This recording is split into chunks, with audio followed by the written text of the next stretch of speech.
takes a minute because this is a pop up, and it is just how it is. Pop ups are pop ups because we've had great discussions, and I think we need to share in this information.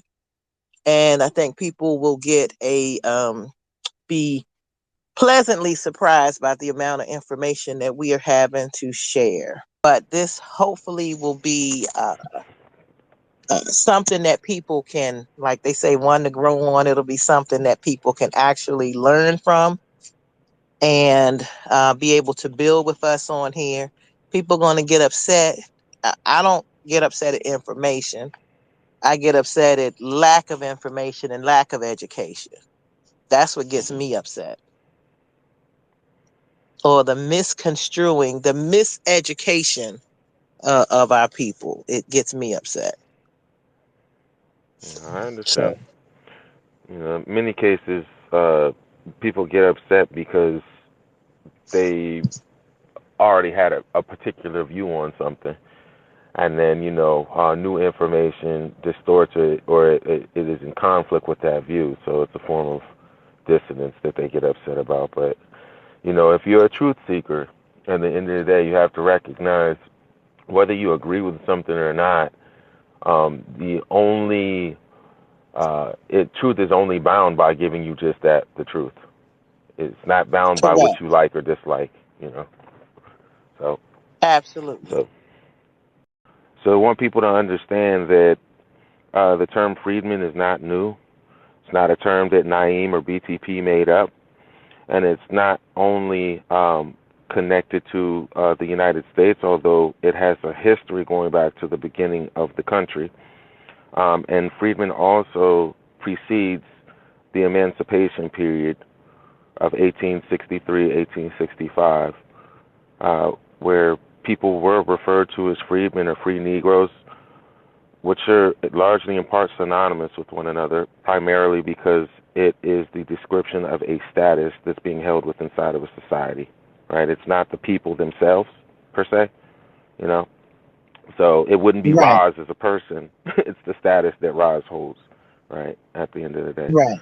So most people are unaware, as I was unaware, that there were people who had these badges, these freedmen badges, prior to emancipation in 1865. In specific to this particular conversation, the particular badge is worn in was worn in South Carolina before the Civil War. So there seems to be confusion about what freedman is. So I wanted to kind of just talk about that for a couple minutes to start off this space with regards to that. I think a lot of people think that freedman was something that was started by Naeem, Ali, Josh, by the BTP family, and it wasn't. They also don't understand that freedman is a terminology that you use with regards to a status of a person or a group of people within inside of a society, and that freedman status simply means a person who was formerly enslaved and is no longer enslaved or ex-slaves. I had a conversation with, I believe, a brother several days ago, and he didn't seem to understand the difference between the term ex-slaves, or better yet said, the lack of need to actually use that term in contrast to the term freedman, which encompasses the fact that somebody had a status of slave and is now being recognized by a status correction or change to a person who has the status of a person who's free. So a lot of people, I think that this starts off with the United States, and they don't understand that freedmen as a status is something that was used globally and goes back at least 2,000 years, if not further, and to the point of time with the Romans and the Roman society. Freedmen also has a history where it's actually connected to the United States with regards to it being a nation in its inception. And I think a lot of people aren't really aware of that too, the connection between that. So I'm going to go ahead and go into this a little bit. So freedmen initiates uh, with the idea of ancient Rome and ancient Greece. And in the past, people wore caps that are referred to as the Phrygian cap, which was later converted or compiled into another cap that was worn by the Romans called the pileus cap. The pileus cap was a cap that was worn by persons who had been emancipated or manumitted from slavery. In Roman times, people who were enslaved could not wear this cap, and also were not able to, I believe, cut their hair. And let me just go over this real quick. So the Phrygian cap did not originally have the function as a liberty cap or the pileus cap, right? And the cap, pileus cap, signifies freedom and the pursuit of liberty, which is connected to the American Revolution and the French Revolution with regards to symbolism. And that's very important for people to understand, that this is not something that BTP came up with. It's not something that was even really initiated at the time of the emancipation or the end of the Civil War. But this is attached to the inception of the country with regards to symbolism and what it means. So in the 16th century, the Roman iconography of the Liberty Cap was revived in emblem books and handbooks, where the figure Libertas, which is a Roman goddess that stands for liberty, was depicted.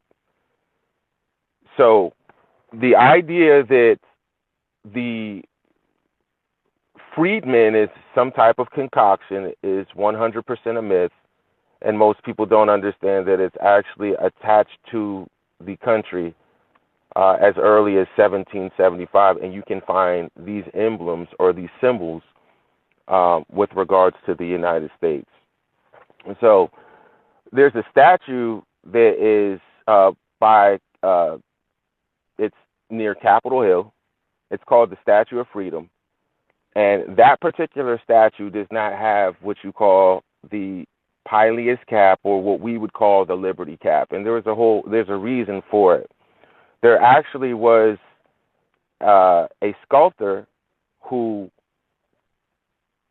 designed the Statue of Freedom, and his initial draft was to actually include the Liberty Cap with that sculpture.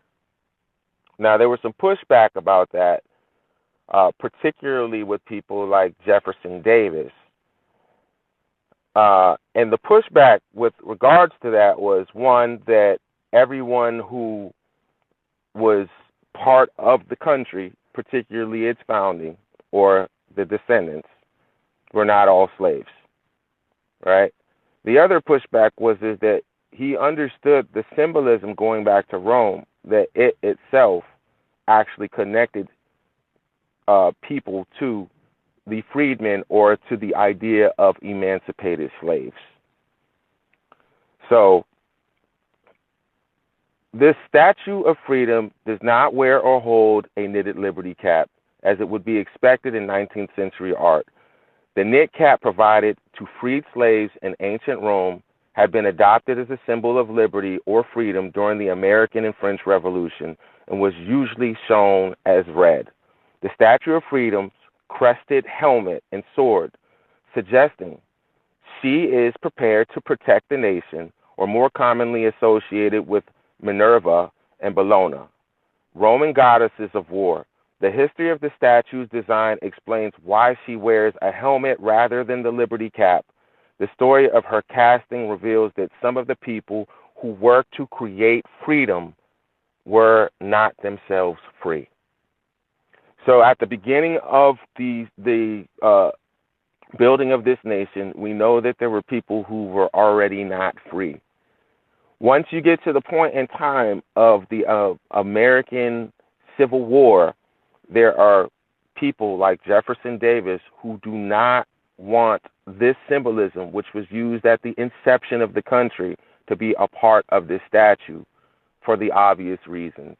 Because he did not want people to understand the symbolism of that cap in connection to emancipated slaves. So the idea of freedmen is attached to older traditions from Rome, which was called the Pileus cap, or we would call in English the Liberty cap. And it was a cap that was worn by people who were formerly enslaved and now given a new status of free. I just wanted to start off with that because a lot of people seem to be confused about what freedman is in itself. And they also tend to think that freedman was a construct that was created by BTP, or that it's just kind of coming out of nowhere. No, freedman is a terminology that's used to explain the status of an individual or a group of people who were previously enslaved and now recognized with a status change of being free persons. So I wanted to start off with that, okay? Secondly, as I kind of stated before, if you look up in the Jumbotron, you're able to see, because I posted the links up in there, that freedman was not even a terminology with regards to the United States. So the second part of that I want to go into is that I found an article a couple months ago in the Smithsonian Magazine, and the article was actually about slave badges. A lot of people know, but for those who don't know, slaves had to wear badges or had to have a pass in order to go from the plantation of where they were enslaved to other places, whether it be a market or to another plantation. What I found interesting was that I did not know that they actually had badges that persons who were free or freedmen also wore as well. So as I was reading the article, it went on to state that between 1783 and 1789 in the city of Charleston, South Carolina, there were freedmen badges that were worn by free blacks or mixed race people to prove that they were not enslaved. Going back to where I started off, that this was a status regarding our people. And only about 500 or 600 of these badges were ever made. It appears that they found around 10 of these badges that identified particular people. And the badges actually had corresponding numbers, like number 156, number 157. So they were keeping a track of the persons, not only with them wearing the badges, but actually the number that was issued on the badges with regards to the badges that were actually given out, which I thought was interesting. I was under the impression prior to this that the term freedman was primarily centered around the emancipation and the abolition of slavery with 4 million persons that went from enslaved to going free.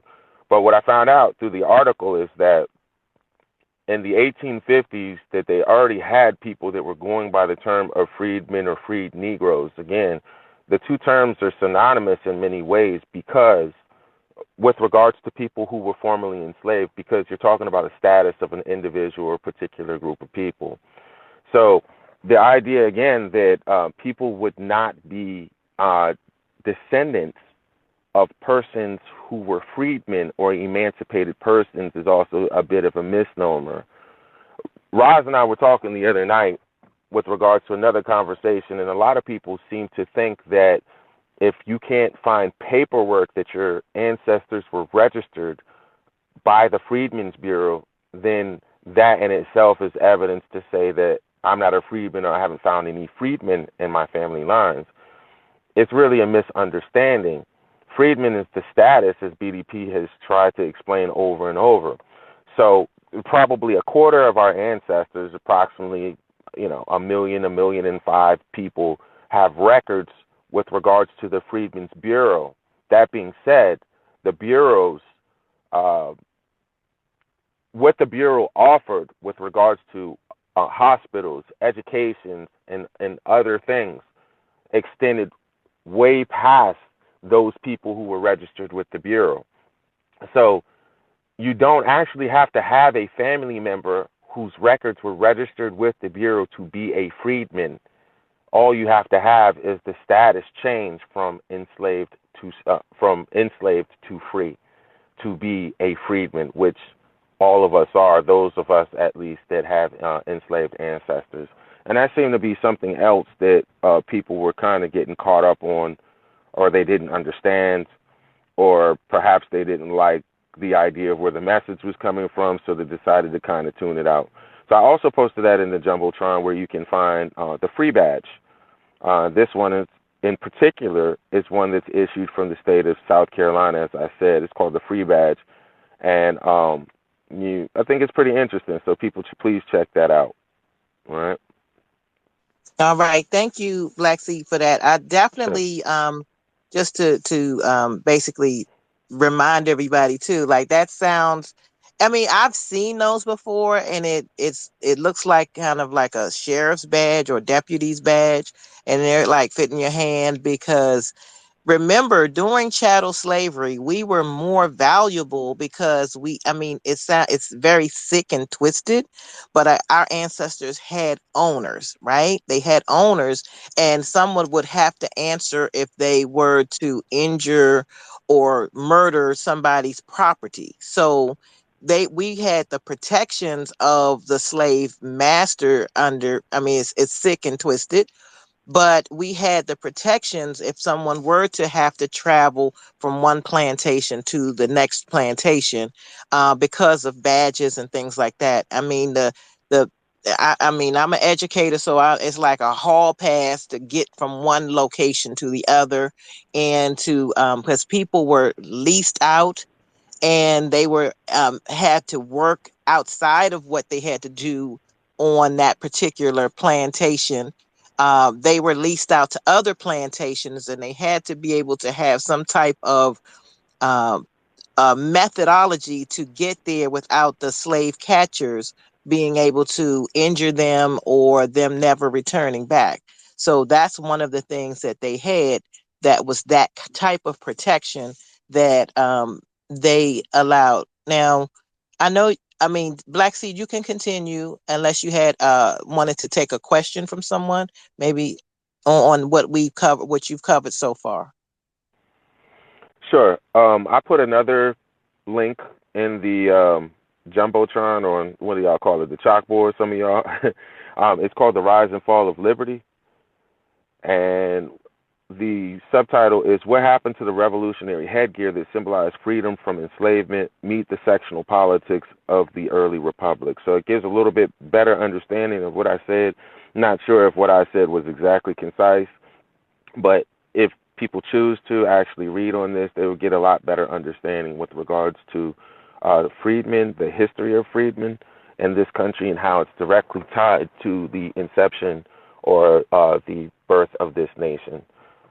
Also, it's tied to obviously our own ancestors' emancipations. But sure, I'd be willing to or like to take comment or question from anyone that may have them at this time.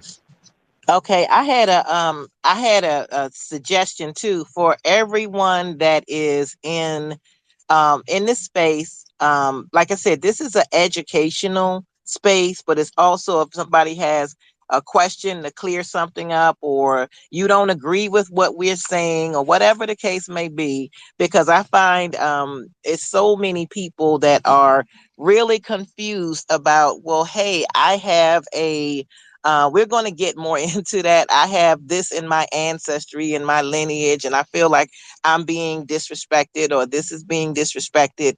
And so I want us to understand that for me and for many of us, especially with the DMV freedmen, it's not about who's disrespected. Hell, the state that we're in as freedmen, we're all being disrespected by not getting our reparations. Like they say, let's wake that up. We need to be able to thrive as we need to thrive. I don't want to work 3 and 4 times harder to get half of what someone else has. And I think that that's important for us to start moving. If you don't like a person, it's not about a personage type thing.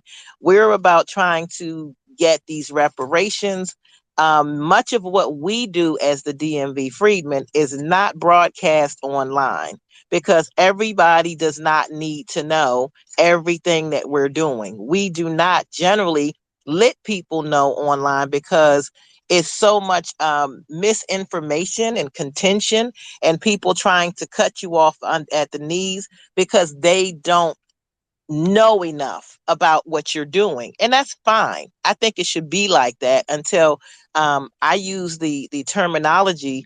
I'd rather show you the pictures after we get back from vacation than to show them to you or tell you, hey, we're going on vacation out of the country, and then your house is ransacked. Or if you're out of the country and you show the pictures, hey, this is what we're doing this morning, and people know that you're in another country and your house is ransacked. Show them the pictures when you return. So I'm sorry, with that being said, are there any questions for Black Seed? You can come up now and I'll give you a couple of minutes, like 2 minutes, because I know we're just getting this thing kind of started, about half an hour. No? Okay, well, that's fine. Black Seed, continue on with the lesson, sir. Okay, thanks. So one of the other things I wanted to speak about today was the idea, the terminology of Negro with regards to our people. Um, there's no doubt about it that Negro was a term that was used for our particular group. It's a racial term. There's a distinction between Negro and freedman, because freedman is the status that a person holds with inside of a society, right? Just like slave and free is a status, taxed and untaxed is a status. Negro simply describes the person or the group of people that's being referred to that may or may not hold that status. But there's been a lot of talk online with regards to Negro being the preferred term or the term that our ancestors used, particularly around the time of emancipation or Special Field Order 15. And the reality of the matter is that most of our ancestors did not appear to prefer the term Negro with regards to our group. The closer that you get to emancipation, looking back in hindsight, the preferred term seems to be colored people, colored men, colored freedmen, not Negro. So what I did is I took the liberty of actually posting another link up in here. This is a speech from a man named Brayley Wyatt, 1866. He was a freedman from Virginia. And you can see that in the speech, he does not use the term Negro with regards to talking about us as a group of people. There's one important point in time where he uses the term darkies. That's because they actually wrote it with the vernacular that he was speaking at the time. But the preferred terminology with regards to the freedmen, people, when we're talking about racial designation, is colored. It's not Negro. So there seems to be some miscommunication or misunderstanding with regards to that. You can also find speeches in 1876 with freedmen representatives, particularly Blanche Bruce, who speaks to the Senate at that point in time. He doesn't use the term Negro. He uses the term colored with regards to us as a race of people.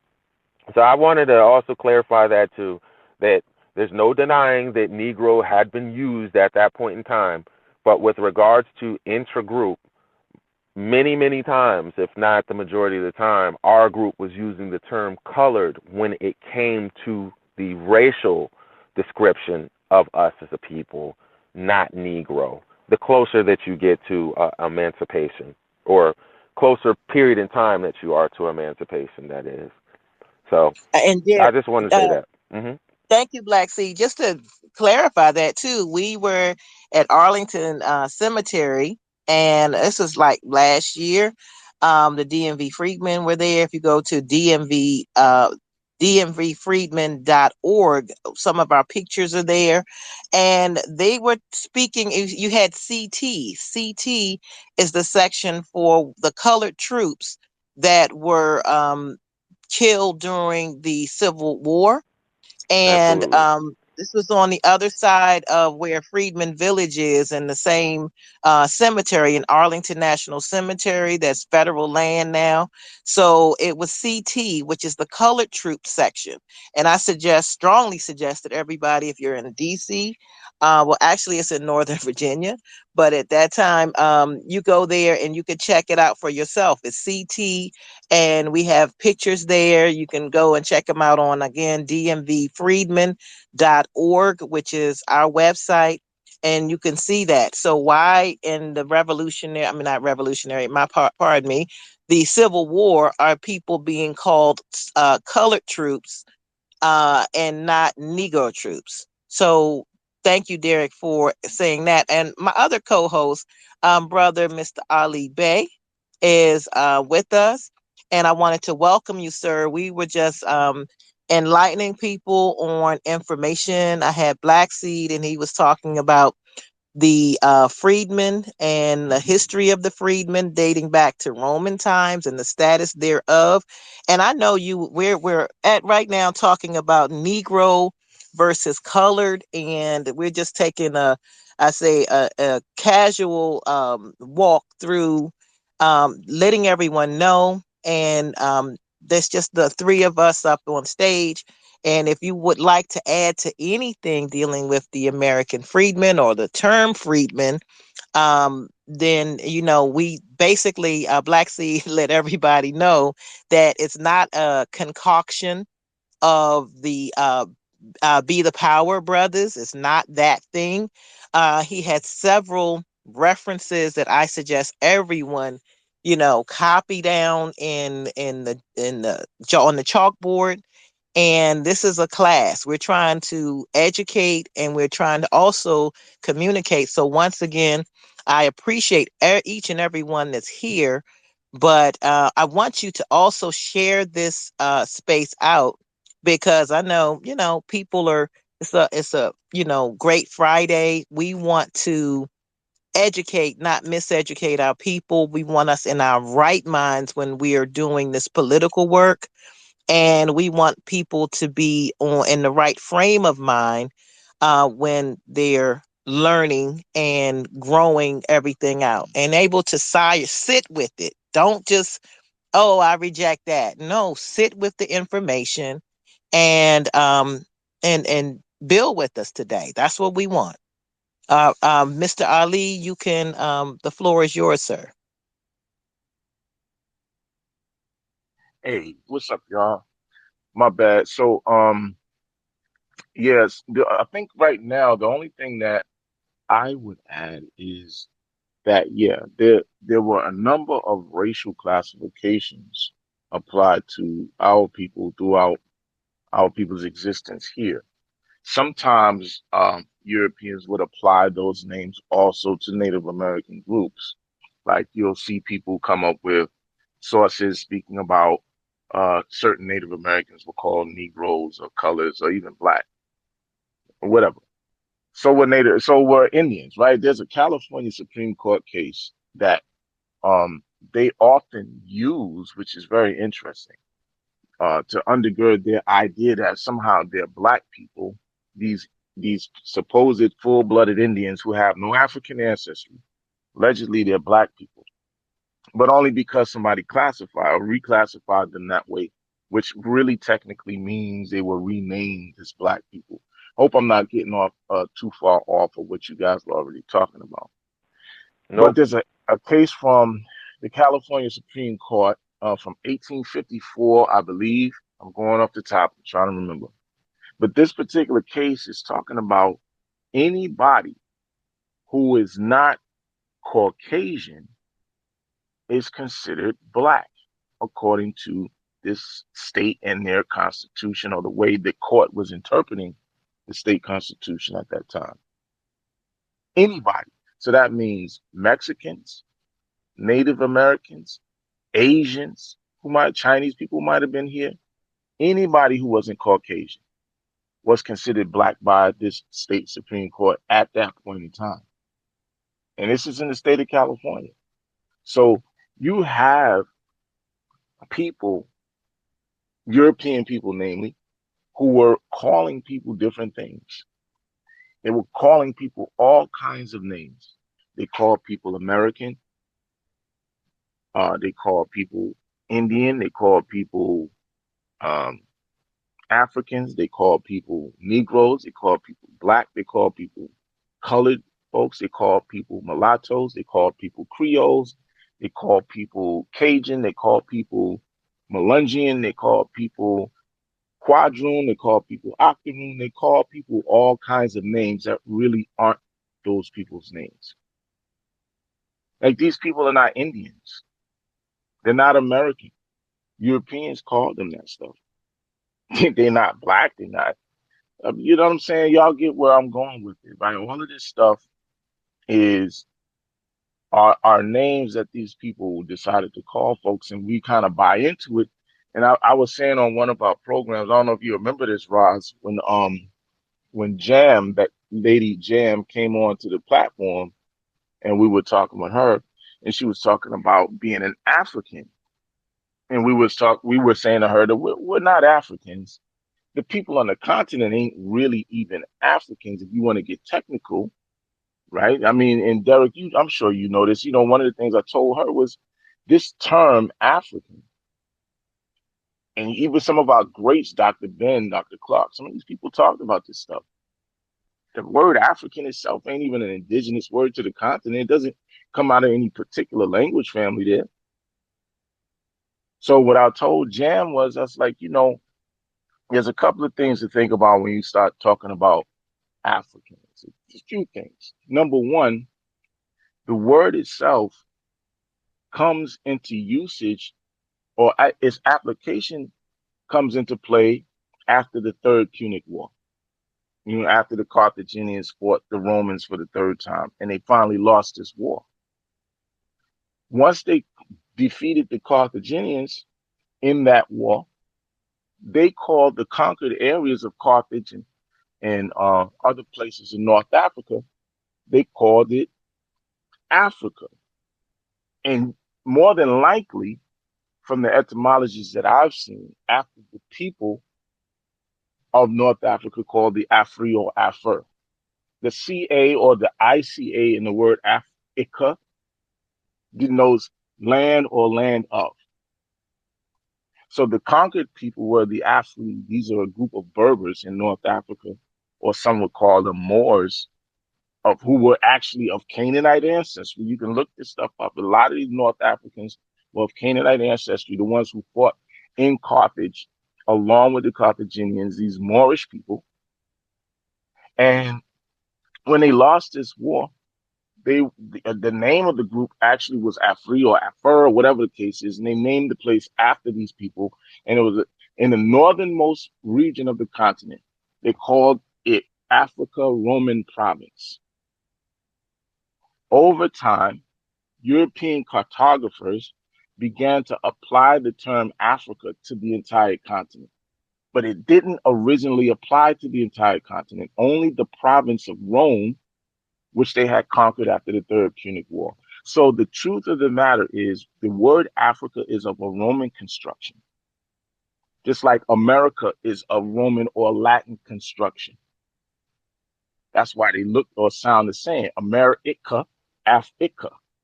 These are Latin constructed terminologies because the people who conquered Carthage were Latin speakers. Same thing with the people who came here and began to conquer in America, the Portuguese and the Spaniards. These are people who are speaking Latin or Romance languages. So the construction of the names are going to be similar. There's a group of people, and correct me if I'm wrong, Black Sea, because I'm sure you know this. And I believe they were in South, what is today South America, the Ameri, and these Europeans encountered them. And when they encountered these people, they called ultimately the place the land of the Ameri or Amaru, whatever their names was. This is where you get the Ika or Ka from. There's a source that I have for it that breaks this stuff down, talking about their interactions with these people and their nation, and they had a whole empire. They say had a whole empire that, in certain levels, rivaled Moorish Spain. This is what they say in their writings. These Portuguese, these Spaniards. So, nevertheless, in any case, these terms are of European construction. America, Indian. We know that this is not India. This is not Hindustan. This is none of that. So the fact of the matter is the word Indian is not a native word that comes out of any of these people's languages. Just like Africa is not a word that comes out of none of the Afro-Asiatic languages. It doesn't come out of any of the Niger Congo or the Bantu. It comes out of none of these languages. It's of Roman construction. There was one time I was talking to this one cat. He's a historian, and he was talking about Africa. And I said, well, at what point in time did all of the people of Africa, or even the heads of any of these nations of Africa who spoke different languages, worshiped different gods, had different customs, cultures, a whole nine, all get together and unanimously decide that the continent was going to be called Africa? When did this happen? And where did it happen? There's no record of any such thing taking place. That's because the European cartographers are the ones who named all of these places. Let's just be honest. That's how you get the name Negro land in Africa, because Europeans called it Negro land.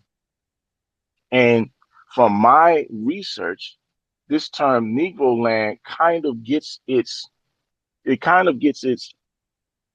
is derived from the way the Arabs who have been there before them labeled the same, pretty much the same area as Bilad al Sudan, meaning the lands of the blacks, referencing pretty much the same area of Africa. Go ahead, Dee.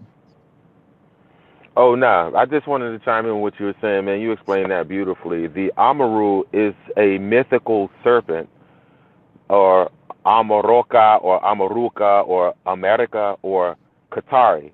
It's a mythical serpent or a dragon that's associated with the Tiwanaku, or the Inca Empire people. That's where the term actually comes from. It's this idea of a double-headed serpent that dwells underground at the bottom of the lakes or the rivers.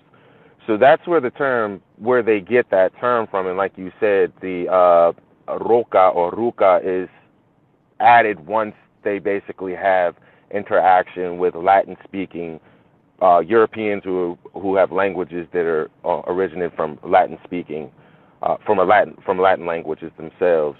And I Mhm. also wanted to chime in on what you said about the origins of the word Africa, which is true. Ifri, or the Afran, does come from the Berber, or particular Berber people in North Africa. My aunt is a Berber. They don't Mhm. call themselves Berber. They call themselves the Amazigh, right? Mhm. Mhm. Same people, same people. And the Mhm. term Afri or Efran means cave. So Africa actually means cave dwellers, because the Berber Mhm. people lived in caves, or what people would call today troglodytes. That's what the Mhm. actual word means itself, is cave dweller, and it does come from those particular people. And as you said, it was referring to a particular specific group of people. It was not a terminology that was referring to all of the inhabitants of that continent today that we refer to as Africa. So I just appreciate you for explaining that. You laid that out really well, brother. Ah, gratitude, man. Thank you. Really, I mean, not to be given no history lesson like that, but the truth of it is that these are not indigenous names to any of us. Like, they all are of European construction. As much as we love our blackness and our Negroness and all of that stuff, the fact is those are terms that were imposed on people who already had their own names, which was not black or Negro. Now, I know some people who like to argue, because we used to do this with people who were very much into ancient Kemet.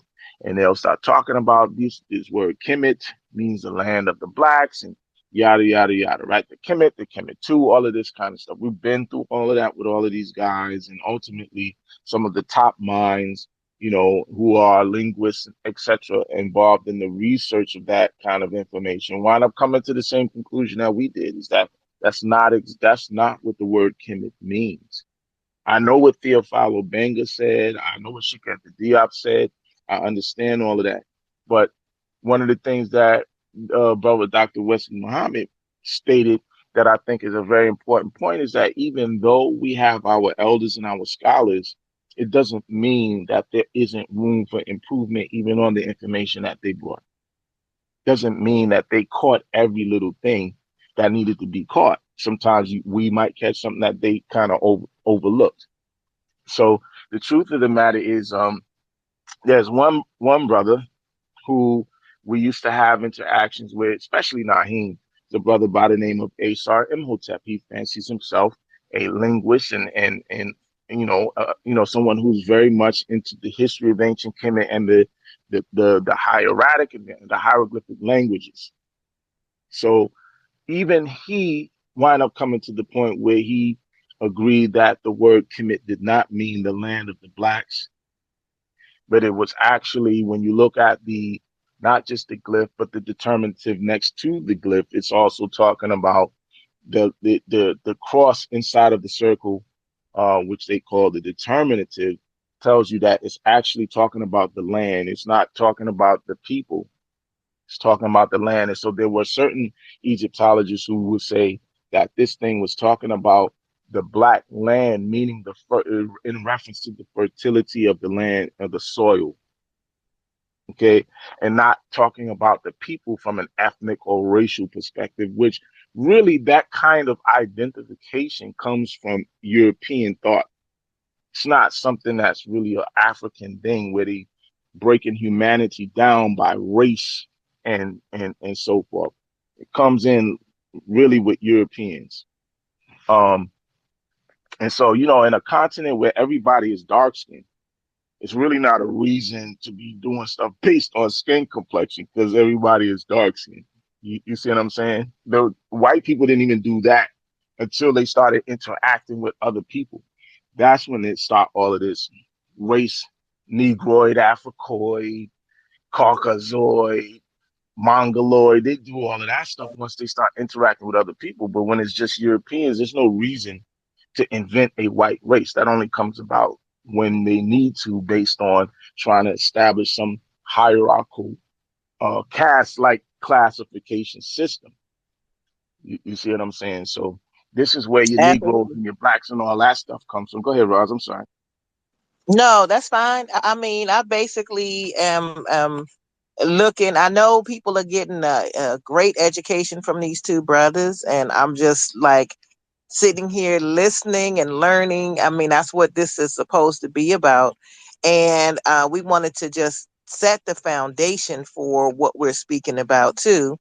We're talking about lineage, and we the brothers went back to ancient times, and definitely in northern Africa, and also as far as the nomenclature and the etymology of the word African and Negroid.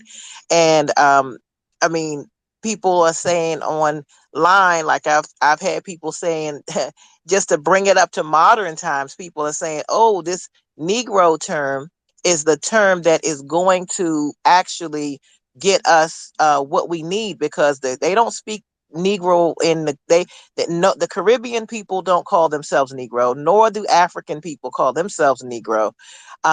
So that's the key. And I guarantee you that that's on my birth certificate as the race. And that has never, ever in my entire life gotten me anything that's beneficial. That's not even like I talk about the skeleton key that's going to open things, and that won't even get you in the front gate of getting anything. And my suggestion, I made a suggestion, and I'm going to just repeat the suggestion for this space. If people feel that using the term Negro will get you or get us the reparations that we so desperately need as a people, I suggest that they contact the one of the United States. There are attorneys that are, specialize, a top U.S. attorney that specializes in constitutional law, and pay that fee of 1,500 to 1,650 for the hour. That's right, 60 minutes, and ask them if that Negro term will get them what they want as far as reparations.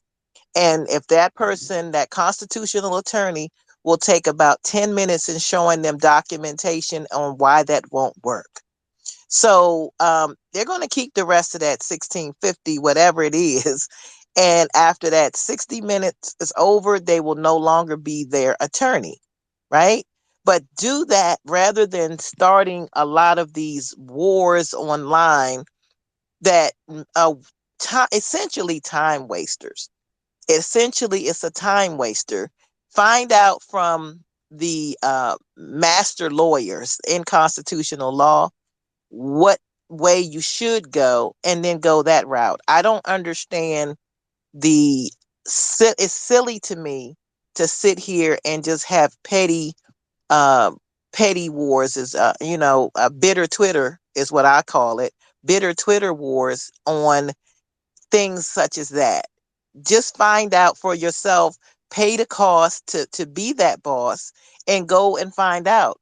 And if that's not what you're wishing to do, then I don't understand what you're trying to do. And I'll take a breath on that. No, I appreciate you for saying that, Roz. In my opinion, there seems to be either confusion or conflation with the idea of a status and then the idea of a racial description or detailing of a group of people. And saying that you're Negro doesn't automatically tell you the status of that group of people. I don't think people understand that the status aspect actually explains the Negro aspect. They're kind of going, in my opinion, they're going the other way around. Negro doesn't, because there were Negroes that were free, some of which were manumitted or emancipated prior to the end of the Civil War, some of which that may not have been the case because it may have also been a case of who they were born to, right? Is that's a status in itself. So it's, to me, you simplify it by just dealing with the status aspect and knowing that there were 4 million people that had a specific status that changed, and all of those people are considered colored, Negro, or mulatto, as Ali explained well, which is all of us as the direct descendants of that, and then it's cut and clear and it's over and done with. That's my view of it. And also, if you date back to, like, I know people that were born that are relatives of mine that I've grown up with. They're no longer here, but they never said that Negro or that Negro this or that Negro. They've always said colored, that colored gal, that colored boy. And these, my ancestors, my relatives, my grandparents are from Virginia, so they use the term colored. They said colored. They never ever said Negro because Negro was a pejorative to them. And these people are not, I mean, it's like the color NAACP, National African, what is it? National Association for the Advancement of Colored People. That was considered how it was considered a respectful term amongst us. They never said, they could have said Negro people, but they never did. And why was that? I mean, I know people now that are nonagenarians, that's 90 years old or older, that use the term, they would say colored. They that's colored is on their birth certificate. So it's not like it's something that's new.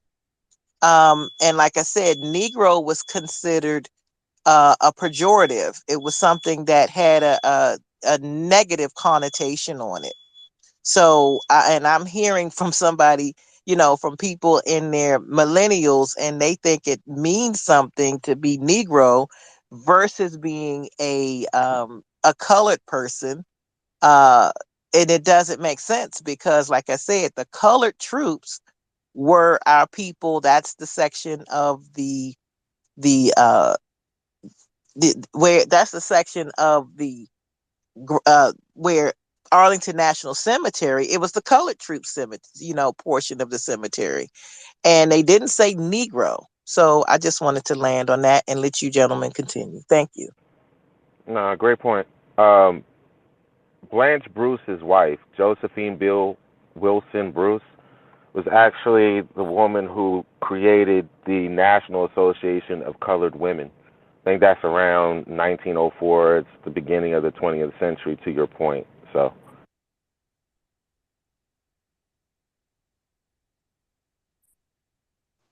Yes, and Dorothy I.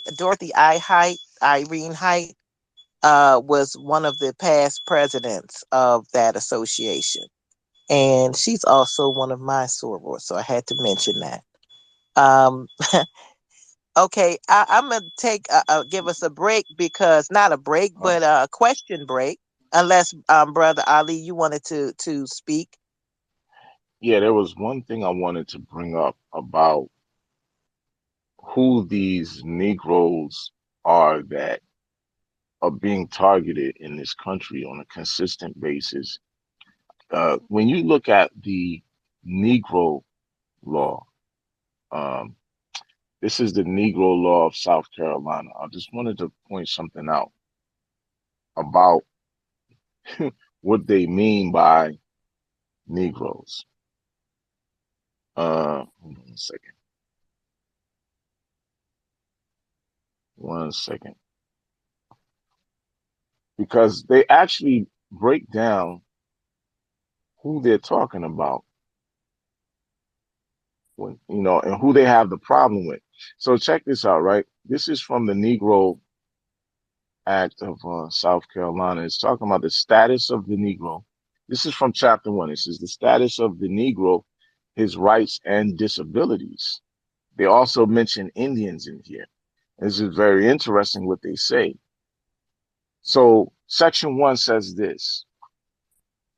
Uh, of the 1740 Act, it declares that all Negroes and Indians, and it made a distinction already, all Negroes and Indians, then they make an exception for free Indians in amity with the government, to be slaves, the offspring to follow the condition of the mother, and that such slaves or chattels personal.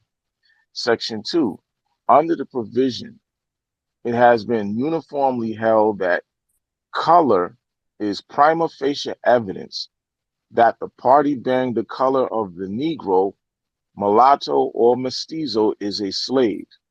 But the same prima facie result does not follow from the Indian color. Hmm. See, you're already making a distinction on who they're trying to target. Section 3, Indians and the descendants of Indians are regarded as free Indians in amity with this government until the contrary be shown. In the second proviso of Section 1 of the Act of 1740, it is declared that every Negro, Indian, mulatto, and mestizo is a slave unless the contrary can be made to appear. Yet in the same, it is immediately thereafter provided that the Indians in amity with this government are accepted, in which the burden of proof shall lie on the defendant, that is, on the person claiming the Indian plaintiff to be a slave. This latter clause of the proviso is now regarded as furnishing the rule. The race of slave Indians or of Indians not in amity to this government, meaning the state, is extinct, and hence the previous part of the proviso has no application. Section 4. The term Negro is confined to slave Africans, the ancient Berbers, and their descendants.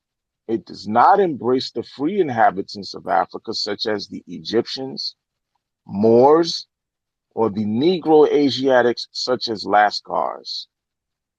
Section 5. Mulatto is the issue of the white and a Negro. Section 6. When the mulatto ceases and a party bearing some slight taint of African blood ranks as white is a question for the solution of a jury. Section 7, and then I'm a reset 7 and 8 because those are important. Hold on a second. Move. So section 7 says, whenever the African taint is so far removed that upon inspection, a party may be fairly pronounced to be white, and such has been his or her previous reception into society and enjoyment of the privileges usually enjoyed by white people, the jury may rate and regard the party as white. Section 8. No specific rule as to the quantity of Negro blood which will compel a jury to find one to be a mulatto has ever been opted. Between one-fourth and one-eighth, they're talking about quadroons and octoroons, seems fairly to be debatable ground. When the blood is reduced to or below one-eighth, the jury ought always to find the party white. When the blood is one-fourth or more African, the jury must find the party a mulatto. Go ahead, D. Oh no, I hit that by accident, bro. Go ahead, keep cooking, bro. Keep cooking. I'm going to leave it. Let me see. Section 9 is interesting too. Let me just read this and then I'll stop. The question of color and, of course, of caste arises in various ways and may in some cases be decided without the intervention of a jury. As when a party is convicted and brought up for sentence, a witness on the stand objected to as a free Negro, mulatto, or mestizo. In these cases, if the color be so obvious that there can be no mistake about it, the judge may refuse to sentence or may exclude the witness. Still, if the party against whose color the decision may be made should claim to have the question tried by a jury, it must, I apprehend, be so tried. So, in any case, there's a lot more to this, but I just wanted people to see that when they're talking about Negroness, generally they're talking about people who have been tainted, as they say here, tainted with African blood. So even when they're calling people, whether it be a white person or a person who has some Indian ancestry, even when they're calling them colored people or Negroes, is generally because they've been quote unquote tainted with African blood. So when you talk about Walter Plecker, right, a lot of them will talk about Walter Plecker, who was a man who worked for the Virginia State. What is the name of it? What's the name of the? He worked for the Virginia State government, right? Vital records. Vital records. Vital. There you go. There was a set of laws called the Racial Integrity Acts that were passed in the state of Virginia in the 1920s, I think between 24 and 26. With these laws, the intent of them was to ensure the purity of the white race. They were trying to ensure the purity of the white race. These things weren't designed necessarily to target Indians for reclassification. That's not the purpose of it. The purpose was to preserve the integrity or the so-called purity of the white race. So in doing that, what they did was certain people were classified as colored who were tainted with African blood. That's what they did. They were classifying mixed people, not Indians, not pure-blooded Indians, not pure-blooded quote unquote white people who may have been mixed with African blood or Indians who may have been mixed with African blood. They were calling them colored people. So the people who really got targeted by the Racial Integrity Acts were people who were of mixed ancestry, not pure-blooded Indians, the way these people have been presenting it all of this time. That's just not what was going on. And it was in the state of Virginia. It was not no federal law. It was not a widespread practice of the United States government or nothing like that. And that's the thing too that's key. I wanted to thank you for that, brother Ali, for going in and breaking that down. I mean, people that are in Ohio, say for instance, cannot go by what was happening in Virginia at that time, because not only did you have a federal law, which is the entire nation, that was the nation at the time, but they also had state laws, and then they had local jurisdictional laws or city laws that they would abide by. So that's the thing that people really forget, and that's a part of civics. And I know, as an, just being an educator, that it's very unfortunate how little even our students know about civics. They know about government. They get a little bit in social studies, but they don't even understand unless they have an each educator like myself that breaks it down for them. But it's like, you have science and social studies, and you have to teach both. And or English, I'm sorry, it's English and then social studies, and you really want the kids to understand English, but they don't understand how the government works. They don't understand rights, nor do they understand, like, okay, there are various levels of government, and you can't just apply one level, the federal level, to mean that that's what's going to happen in that state level. And each state has its own government. It's each state has its own jurisdiction, and even then, each county or each city in the state has a jurisdiction that operates within the state guidelines, or should be under the state guidelines. It's very difficult for people who have been miseducated to have that. But just to back up a little bit, what you were saying too, when you were speaking on classifications, it again goes to the mother of that child as to whether there's the mother status, and to see if that mom was a slave woman, or if she was an so-called freed Indian woman or Aboriginal woman from a tribe, is how that child was classified. But they also started looking at, well, what does this baby look like when I look at it? Is it a baby that looks like is it, if the baby has 1/4 African blood, then they'll say, I'm sorry, if the baby was 1/8, they'll say octoroon, and this baby looks white. So they'll actually have a jury that decides if a baby is black or is white. That's correct? So it's like all of these different, it's like looking at a flow chart pretty much, and saying, well, what's the mom? And then, well, what does the baby look like? And they actually have a jury to decide it. Is that correct in how they did this thing back then? Yeah, from what I can, I mean, from what I've seen, absolutely.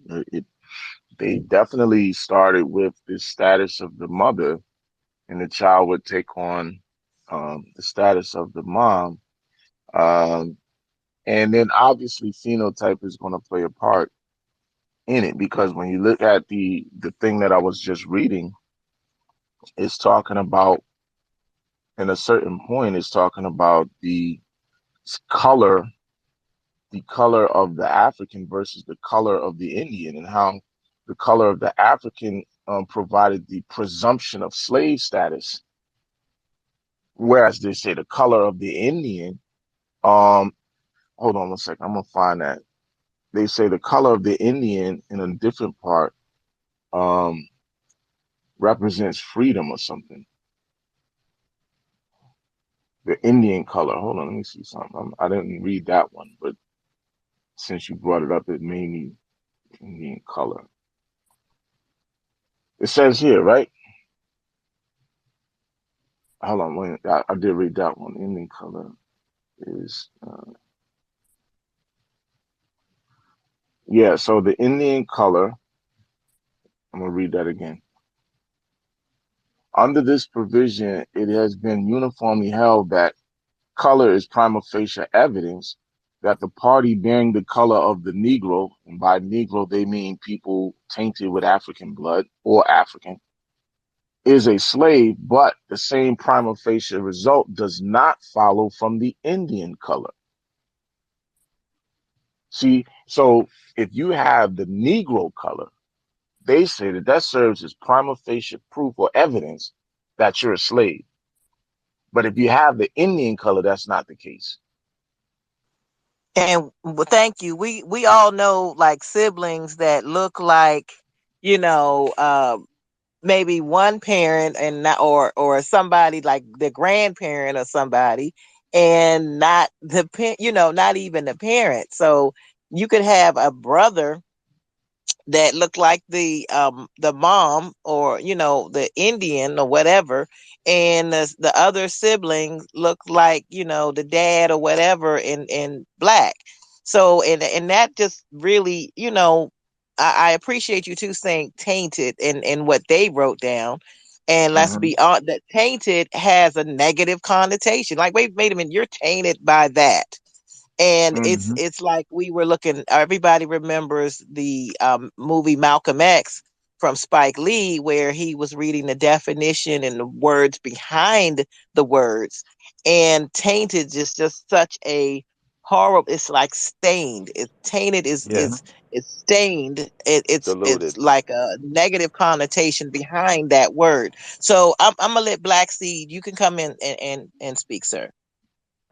Oh no, I was just chiming in on what you said. You're exactly right. Tainted is stained, diluted, right? You're taking something from being pure to mixing it with something that's not looked at as positive, or that's adding uh, something that isn't pure. So that's exactly what they meant by that, and Ali killed that. I mean, at the end of the day, what they essentially did was they took a group of people and they racialized them. The easiest way to be able to tell that people are part of a group, or at least to categorize them, is by how they phenotypically look, starting with the skin color, right? So that's exactly what they did, and perpetuity of enslavement runs through the mother. That started off in Virginia in the 1600s, um, with Virginia being a colony. So it's the same thing with the status of being free. That runs through the mother. If your mother is free, then more than likely you're born free. And to add to what Ali was saying, there was a uh, Virginia congressman or representative uh, during the Reconstruction period. His name was Richard Harvey Kane, and Kane was born to two parents in 1825 in Greenbrier County, Virginia, which is now West Virginia. His mother was Cherokee, free status, and his father was black. That's essentially what Ali's getting at. When they say black, they're talking about Negro. When they say Negro, they're talking about African blood. So they moved to a free state in 1831, affording Kane the opportunity for an education and to learn to read and write. Now, you have to ask yourself, if he's already born free, why would they have to move to a free state? Because even though he was born free through the status of his mother, certain rights were limited to him as being what? Classified as a Negro. That's why at the end of the day. So later on, Kane ends up getting involved with the Methodist ministry in Missouri, and he's frustrated because of the segregated practices of the ministry, and transfers to an African Methodist Episcopal Church, AME.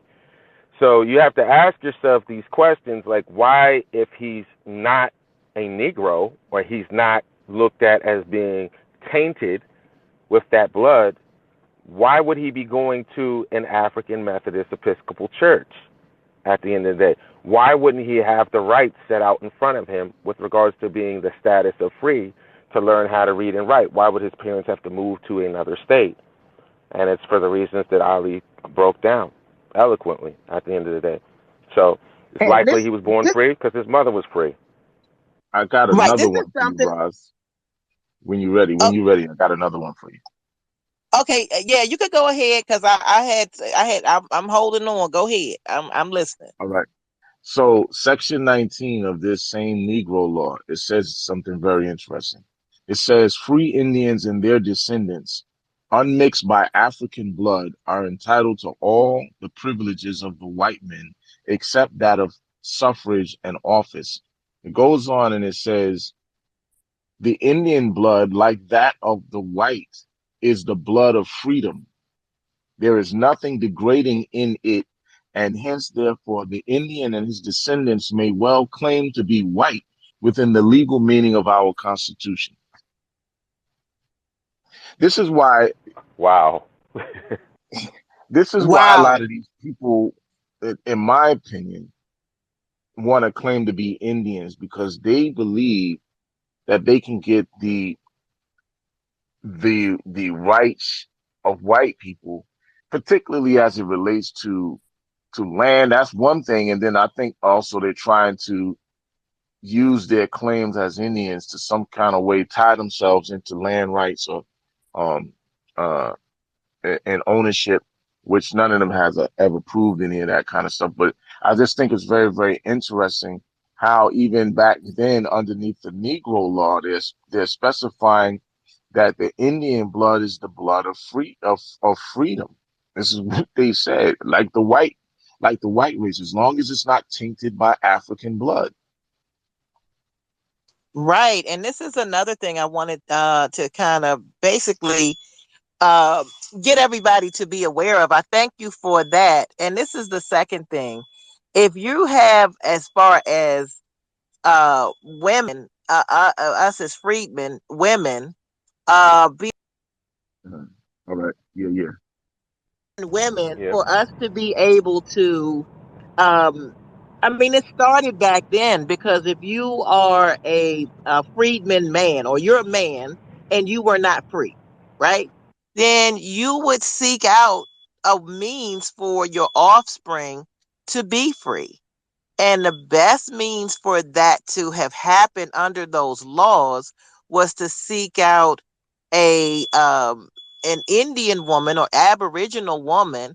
So even at that point, there is a caste system, and whereas people are actually trying to find, turn away from the black woman and turn towards the Indian woman because that will assure that your offspring, your children, are going to be free. So that basically Mm, it starts back then where you have, okay, the long flowing hair, the Indian woman, the exotic was seen as somebody that was more desirable, even under those times and terms, than the black woman that was, like, say she was enslaved.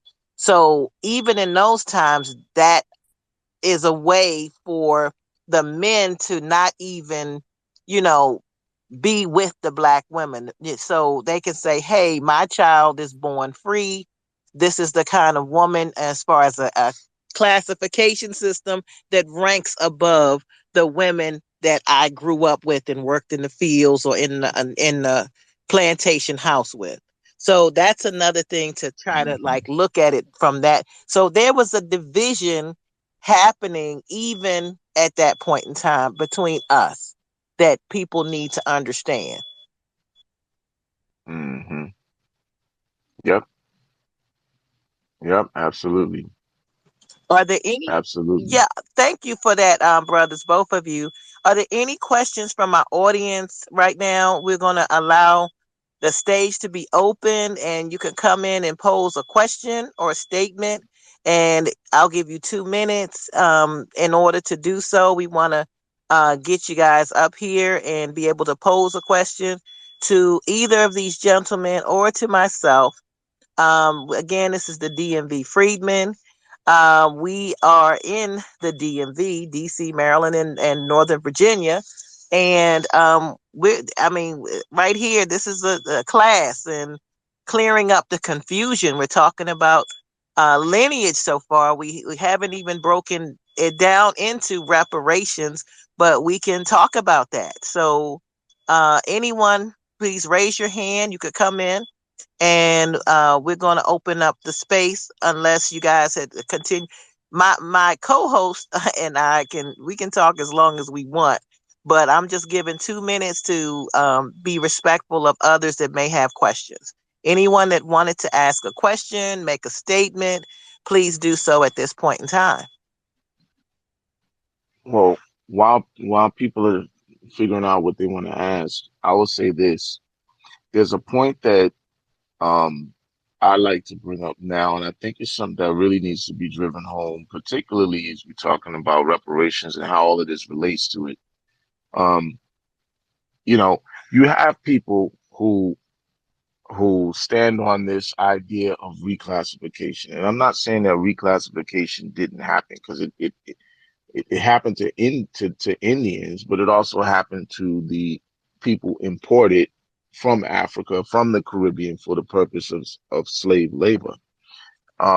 It happened to us too, right? Because we were reclassified as Negroes, blacks, and colors, and mulattoes, and Melungeons, and Octagons, and Quadroons, and Creoles, and Cajuns, and all. Those are reclassifications, because there's a plantation right down in New Orleans. I think it's called the Whitney Plantation, I believe. This particular plantation actually kept a record, documents of the various ethnic nomenclatures of the people that came through that plantation, right? They talk about Wolofs, they talk about Hausas, they talk about there was Mandinkas there, they talk about there were people known as Nar or Moors. Nar is a Wolof way of saying Moor. They had uh, I think people called Ibibio, right? Um, Yoruba, right? They had people that were Yoruba, right? Different things, and they actually list the ethnic names of the people. But what happens is with reclassification, and why by that, you what they do is they wipe out all of those names. So the people are no longer Yoruba or Mandinka or Hausa or Fulani or Fulbe or whatever the case is. They wipe all of that out and replace it with Negro. And so once the children are born to these people, they're just called Negro. They're cut off from those ancestral names. Even the so-called, like if you want to talk about the Indian ones, if you have someone who is, let's say, like the dude that came on our show, Lenape, right? Let's say he's Lenape. Let's say, you have somebody we're just using names. We're just throwing them out there, Shinnecock or Onondaga, right? Or Catawba or whatever the case is, right? If they're tainted by African blood, and these people wipe out all of those names and call them Negroes or blacks or colors or whatever, that's the reclassification. And so that happened to us, but it happened to us in a more deeply profound way than even the Indians, because even though they called these peoples Indians, even though they may have called some of them colored people, they still retain the knowledge of their ancestral names. So this is why you'll have certain people who are mixed with African ancestry, but still maintain their understanding that they're of the Shinnecock people or that they're of the Onondaga people, right? So even though they're mixed, they still know that, right? I have cousins right now who are Onondaga because one of my cousins, right? He's first cousin, second cousin, really. Second cousin. His mom is my first cousin. He's my second cousin. But he lived in Syracuse, right? Well, he lives in Syracuse, New York. And anybody that knows the geography of New York like that, you know that the Onondaga Nation is right up there in the Syracuse and Onondaga County, right? Syracuse is in Onondaga County, New York. The Onondaga people have a reservation there. And my cousin had children with a few of the Onondaga women. Like he was trying to run through the tribe. So he has kids with a few of them. And his kids are Onondaga, right? By blood. Even though they're part black, American, they're still Onondaga. So this is what I mean. Like for us, it's way more profound because the people who are of African ancestry, our people were stripped from their homelands over there on the continent, brought over here, had to amalgamate with various different ethnic groups. So you got Yorubas mixing with houses and Mandinkas mixing with, you see what I'm saying? So all of this stuff is now getting all mixed up. All these different people that wouldn't have done that on the continent. Over here, they're being forced to do it because we're all in one place. There's slave breeding going on. The slave masters erasing everybody's name. I think we were talking earlier on the phone about Kunta Kinte, right? The depiction of Kunta Kinte in Roots as a Muslim. A lot of people that went over their heads, but that's something that we certain ones of us caught. Kunta Kinte was a Muslim, as the Mandinka people are a Muslim people. This is a fact. So the fact of the matter is, in that movie, when they beat him into submission, right, and they told him his name was not Kunta Kinte, whether you believe this is an actual character or not, and whether you believe it actually happened, some people say it was fiction. The point of it is that what he was depicting in that particular scene with that whipping was the quote unquote reclassification in a very, very personal way. So it's like you're no longer Kunta Kinte, you are now Toby, right? For those who remember the scene, he beat that into him. He could no longer identify as his true ethnic name that he got from his people, Mandinka or Kunta Kinte, his own personal name. He now had to go by Toby, right? So this is what happened to all of us in a mass way. So just think of it in that sense, right? Whether it was beat into us physically or done by way of just cutting you off from the knowledge of who your ancestors were, et cetera, et cetera. You have people, a group of people in the United States who are now calling themselves Black Americans, who are calling themselves Black Americans because we don't have a connection to any of the previous ancestral names of our people. Any of those previous ethnic ancestral names that are gone from our memory because they're all jumbled up together because the people mixed all together, along with Europeans, along with some Native Americans, and it's just kind of a wash at this point. So we identify as Negroes, Blacks, African Americans, colors, whatever those things, because that's all we know at this point. I'll leave it right there. All right. Thank you, brother Ali. Naeem, I see you. You're gonna be next up, brother. I wanted to say something really quickly about that.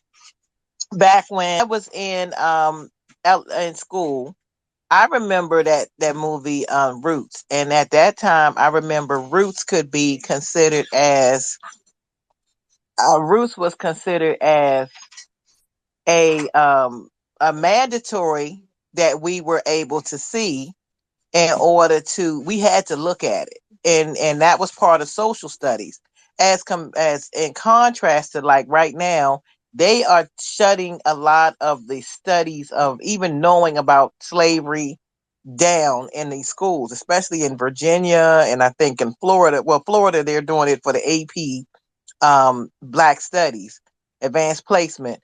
But they're shutting a lot of this history down, and our youth do not know this information. It's not a mandatory thing that they know.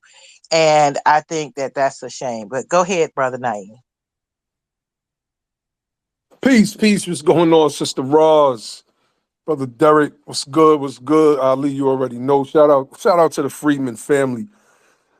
As Ali was giving his breakdown, I thought about the term reclassified, right? The names that we had, and Ali listed some of them. Mandinka, Nar, Fobe, Fulani, etc., etc. These, from my observation, are not necessarily classifications. These are the names of nations. And as Ali was talking, I was thinking about that. It's like, I don't know, I think we may be even using this word reclassify improperly because we were branded with those names: Negro, Black, Colored, Yes, Mulatto, right? We were branded is a branded with. better is a better is a better Mhm. right. So, and that brand or service mark, if you will, was to show that these people are in fact our property, and our property goes by these specific names: Negro, Blacks, and Colored specifically. I bring up all the time. It's a video I have on my Twitter wall with Muhammad Ali, and he's talking about when he went into the restaurant in his hometown of Louisville, Kentucky, and the Africans went in before him, and he was like, they was dressed in their African garb. He said they was blacker than me. He said they was blue black, purple black. They was so black, and the waitress served them, but wouldn't serve him. because he was a Negro. So that's a branding. And even when we look at what, and I'm going to call them pretendians, what the pretendians are saying about reclassification, even in that they're wrong. And it shows that they are not looking at the nuance of it because one, only the people that were halflings, if you will, half Indian and half Negro, were so-called reclassified. Now, that then tells us that these people that came over here and just start giving people names had the power to classify you in the first place. And if pretendians are saying reclassify, then that would mean, reason avers, that y'all had a classification system in place already, and that your people fell under that particular classification. And then this European came and reclassified y'all in the 1920s. You know What what it they is, are. bro? You just Mhm. hit it. You just hit it. You just made me think. The original classification is Indian. Then they reclassified them to Negroes, blacks, colors, etc. But Mhm. it's still the original classification is still a European class. It's still one they That's right. imposed on. Yeah, That's absolutely. right. And so I just wanted to come up and say that, just thinking about this whole reclassification thing. Well, you can't technically use that term unless you are saying you were okay with what these Europeans classified you as in the first place, if you are those people that you claim to be. That's all I got to say. That's Great a point. fact. That's a fact. And that's kind of where I was trying to get to when I was saying that the problem is that you have people who are actually, if you really listen to what they're saying, they're claiming to be full-blooded Indians because they're saying that they're not of any African ancestry. Just peep what they're saying.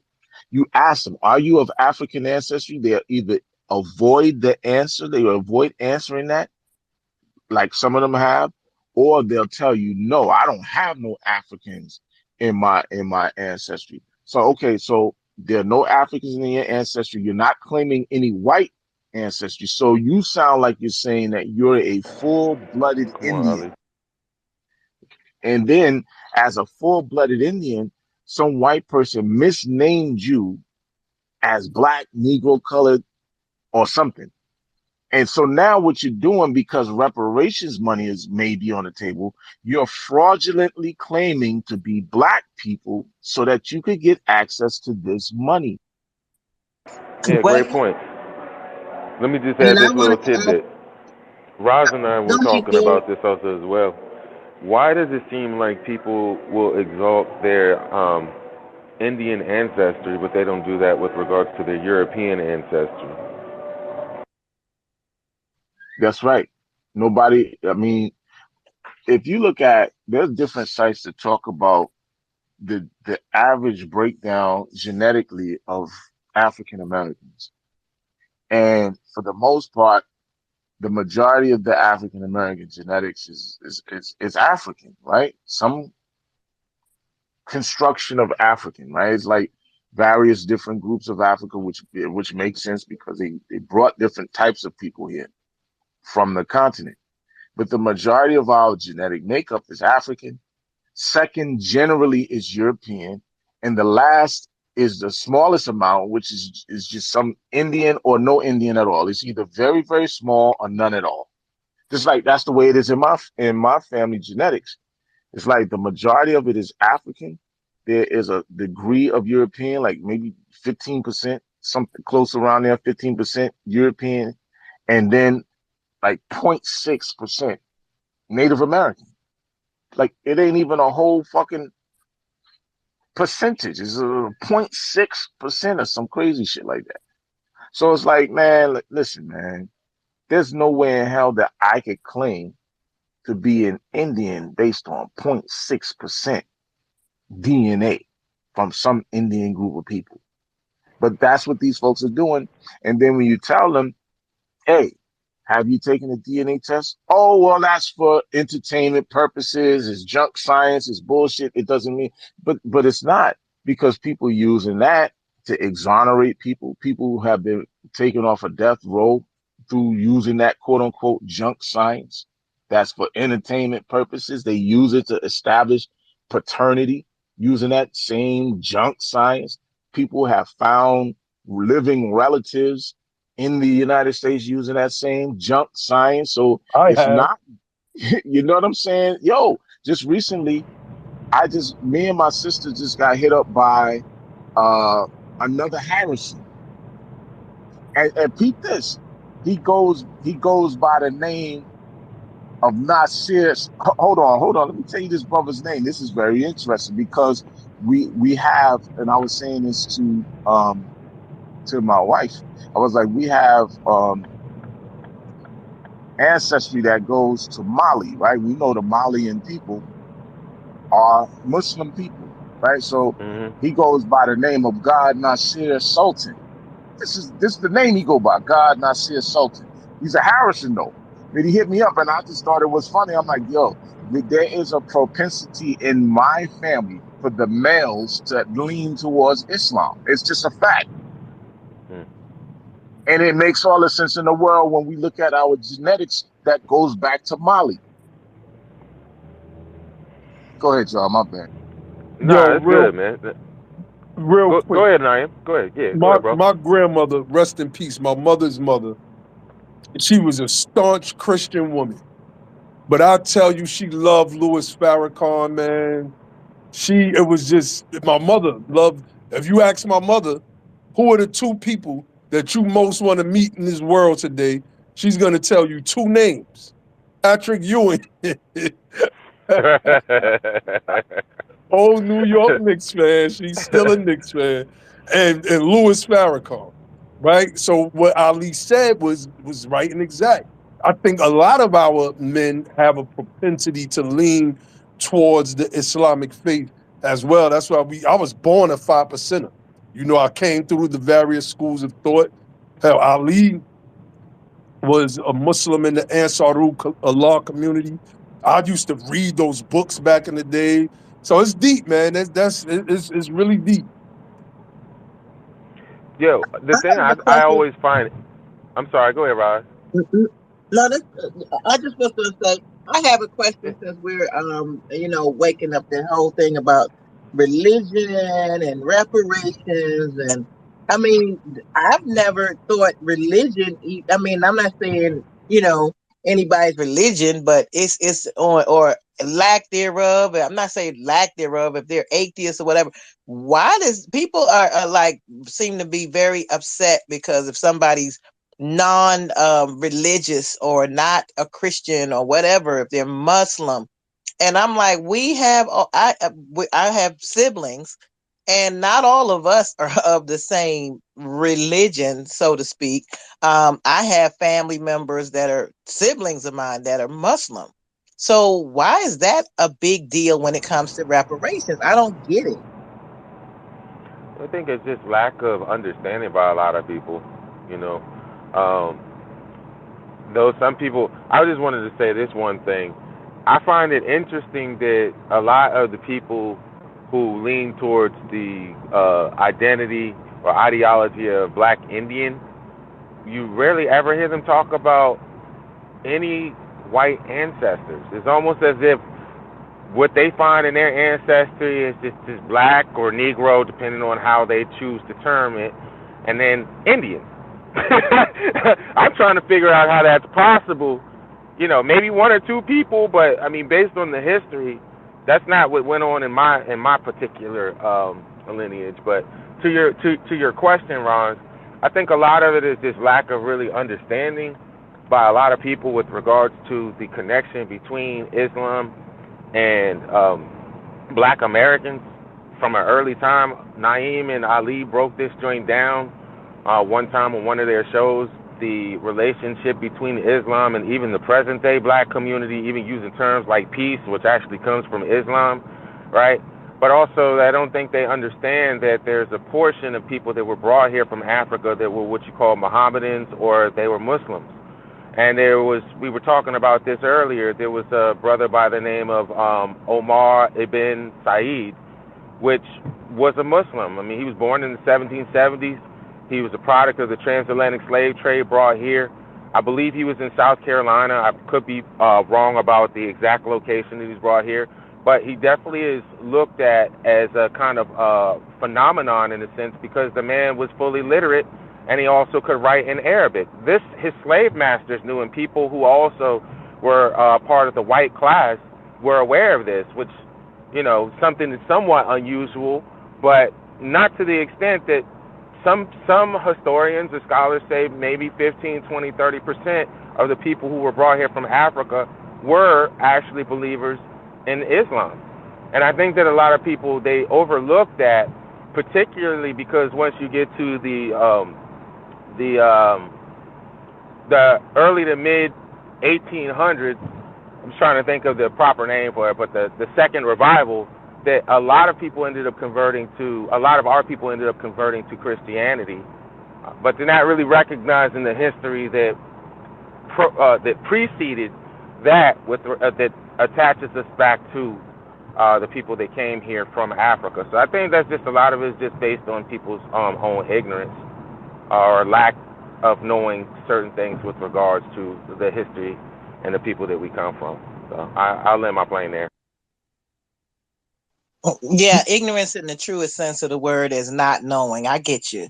And yeah, thank you Yeah. for that, because I'm like, I don't understand why that would even make a difference, because if somebody were from I think the problem too is people don't understand, well, along with the what I consider the hierarchy that Brother Ali and has broken down before, as for us in South Carolina and various other states, where it was advantageous to find this Indian woman that would bear children for you and marry the guy. And I mean, that just boded better for the offspring.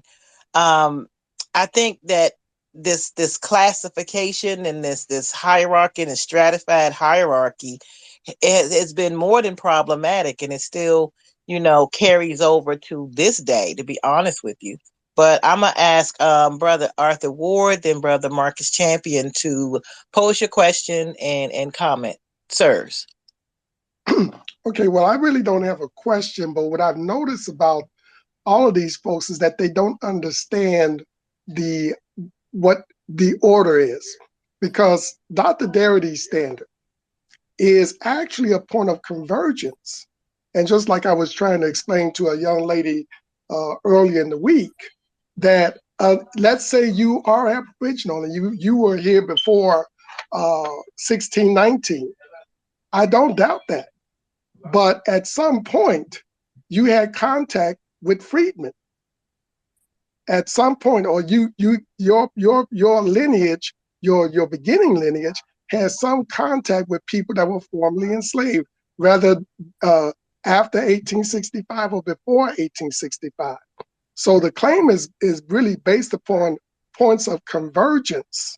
So I was telling her, unless there was some way that your ancestors that were Aboriginal totally kept themselves separate from our bloodlines from then till now, we really don't have anything to talk about. But if your family's bloodlines from then till now had any kind of contact with formerly enslaved people or enslaved people, and then those lines carried on till now, this conversation that you guys are trying to carry on is a moot point, because it's about convergence. This is why Dr. Darity eliminated DNA and focused upon your recent documentation, your recent reckoning of what your lineage is, and that's all you need to talk about. We will all get equal reparations regardless of what you feel your lineage is. That's all I'm saying. Excellent. We've talked about that, so I 100% agree. Yeah, I don't know what's going on these bitter Twitter spaces, but it seems as if people are emotional, and you can say, well, 1 + 1 = 2, and they want to argue about that. right? Yep. It's like you can, it's really absolutely, that's one of the reasons we're having this DMV Freedmen clearing up the confusion regarding reparations and lineage. And if someone has said something in here in this space, we've been going about an hour and 45 minutes, or maybe close to 2 hours. But I mean, it's great information. It's being recorded. And of course, we're dmvfreedmen.org, but we want to have this conversation to educate and elevate. And Brother Marcus Champion, you're next. What's up, y'all? Can y'all hear me? Yes, sir. Yep. Yep. Yes. So I want to make a couple of statements real quick and then propose a request. So the first thing, because I heard y'all touching on religion, I was just gonna say real quick regarding religion. All y'all are my brothers and sisters, and I think why we've gotten this far is because there's a healthy respect about each individual's choice with what their faith is. Like, I'm a stomp down Christian. Like, I know everybody ain't a stomp down Christian. Like, I know Arthur's an atheist. I know cats may be Moors, Muslims, whatever they decide to be. But I think that we respect each other in that understanding. That's not the key factor when it comes to this reparations fight. And, for me, my faith in, the fight for justice go hand in hand, because that's what Jesus was about. But that was about that. So the other thing I was going to say was, I was just in the room with Freedman Party. He's in the room with the folks who claim to be Indian. And I heard him going back and forth with them, and he was breaking down like the Freedman Bank and the Freedmen's Bureau, special Field Order 15. Like, he was breaking it down to a T. And every time he broke it down, like, a new one would come up and pose a question trying to debunk him, and then he would satisfy the answer. And then he would another one would come up and he would satisfy the answer, and then they would say, "Well, what about this? But what about this? But what about this?" And it's like, you know, I'm in our group, in our LA group, in our California group, like, I'm the peacemaker. Like, I really don't like to see folks that I get down with fighting. And so I was really thinking about, especially hearing I caught the tail end of Naheem being in that space with him yesterday, asking about that cat that's been putting up all those bullshit threats. And I heard the tone in their voice, and I was thinking like, oh, I might hit these cats on the back channel to just have a conversation to see if we can at least just stop the petty beef and petty BS. Like, you have your position, we have our position, we all want reparations. Let's just cut all the immature nonsense and do what we need to do. But after listening to Freedman Party in that space, I've come away with a couple things. Number one, I don't even know if these folks want reparations. Number one, and then number two, I don't know what they want at all. I think they just want to be right for some. They just want to be right. And so the request I have is for us who are doing this, who are trying to get laws passed, who are trying to do all the studying we can, racking our brains, basically adopting reparations as a second, third, and fourth job is what this has become for all of us. I would just request that understand that there's no amount of information you could present to these folks that will get them to not be immature. And just for our side, just stop fighting with them, because there is no way on God's green earth that you'll be able to reason with them. Quite honestly, I think they'll be arguing until they get a reparation check in their hands. And even after they get a reparation check in their hands, they're gonna say, "Well, I wanted fucking Bitcoin, or I wanted 20s instead of 50s." Like, it's gonna be some type of argument till the bitter end. So for us, I would just say, for your own mental health, mental well-being, that's another thing that I stress amongst my group, is that you got to protect yourself. You got to protect self-care. That's the word of the millennium, is self-care. Protect your mind state, protect your health, and don't just argue with these cats. So I'm gonna land on that. I know I went a whole lot longer than I should have, but I'm gonna land on that. No.